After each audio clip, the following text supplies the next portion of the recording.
There's a pop star, no, a force of nature, on the rise unlike anyone has ever seen before. She goes by the name of Sophie. She's actually been integrating herself into the tapestry of modern pop music and its immediate future for what has almost been a decade.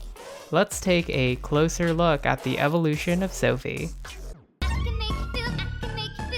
Sophie actually started off as a member of the band Motherland. This was back in the days of MySpace, so very little of it exists today. We actually have very low quality recordings, but there's definitely a semblance of her current sound in there. She was the keyboardist for the group.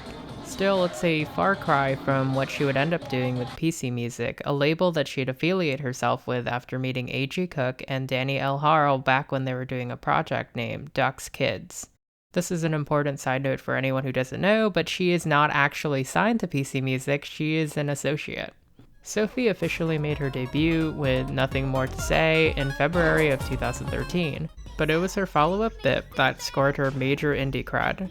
She topped Accelerators' End of the Year list and placed 17 on Pitchfork's End of the Year list back in 2013. This was a big deal because this led her to collaborate with, sorry if I pronounce this incorrectly, Kiari Pamu and the singer QT. She quietly continued to rack up even more cred with Lemonade and Hard, which led to even more end-of-the-year single list ratings. Lemonade ended up being used for a McDonald's commercial, but it wasn't until March of 2015 that we'd begin to see the Sophie we have today. Let's ride. Let's ride. March 2015 began Sophie's collaborations with misunderstood pop icon Charli XCX. What was meant to be a one-off ended up becoming an EP, Vroom Vroom, mostly produced in tandem with Charli and A.G. Cook. This EP was meant to be a teaser for XCX World, as I covered in my last video, an album that ended up being shelved by Atlantic Records.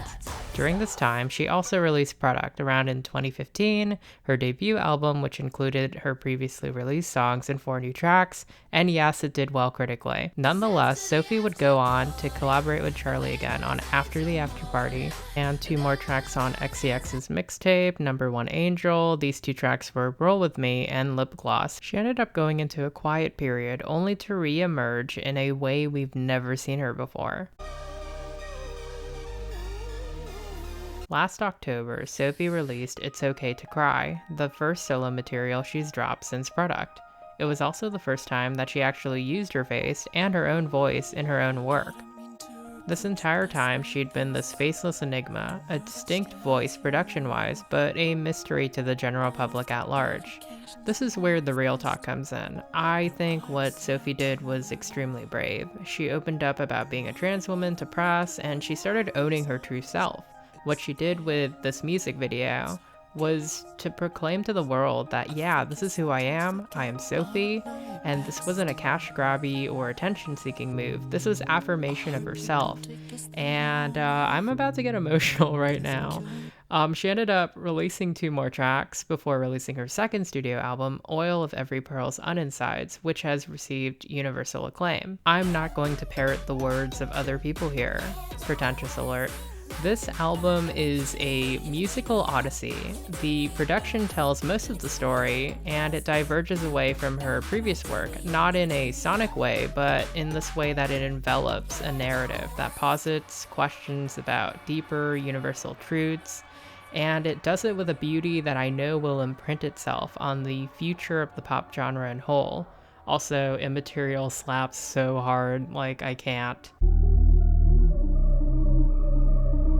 Well, she said that she's going to release a whopping 4 albums in the year 2018, including this one.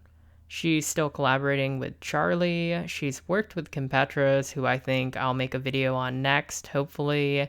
And she's actually working with Lady Gaga herself. Yes, Sophie's about to go mainstream in a way that will be indisputable. Like, no one can question her legitimacy, especially after working with Gaga, of all people. Not to say that her previous collaborators aren't legitimate. Gaga is an icon.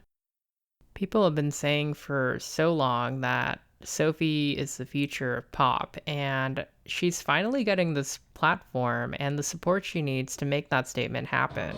It's insane how much she's evolved over the past 10 years. If we count Motherland, she went from a keyboardist of an indie-tronica band to a defining voice in the pop landscape. That's insane. Once again, guys, thank you so much for listening and watching these videos. I've always wanted to cover pop music, and the success of the Charlie video has inspired me to continue doing that. And, like and subscribe if you enjoyed this content. It's a lot. Thank you.